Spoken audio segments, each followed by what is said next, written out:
1 Timothy 6-7 says, For we brought nothing into this world, and it is certain we can carry nothing out. And having food and clothing, with these we shall be content. என்பது ஒன்று. Tamil 27,000 square ஃபீட்ல நான் வீடு கட்டி இருக்கேன். கட்டிக்கோ. எங்க தூங்குவ? 27,000 அடியிலையும் சுத்தி சுத்தி தூங்குவியா? ஒரு இடத்துல தான் தூங்குவ.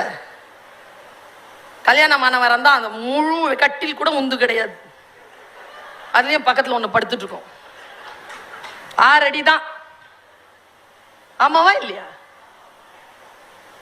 அதனால தானே பட்டுக்கோட்டை பாடினா, குட்டியாடு தப்பி வந்தா குள்ள நரிக்கு சொந்தம், குள்ள நரி மாட்டிக்கிட்டா குறவனுக்கு சொந்தம், தட்டுக்கெட்ட மனிதர் கண்ணில் பட்டதெல்லாம் சொந்தம், சட்டப்படி பார்க்க போனா 8 அடி தான் சொந்தம், உனக்கு எது சொந்தம் எனக்கு எது சொந்தம், உலகத்திற்கு எதுதான் சொந்தமடா.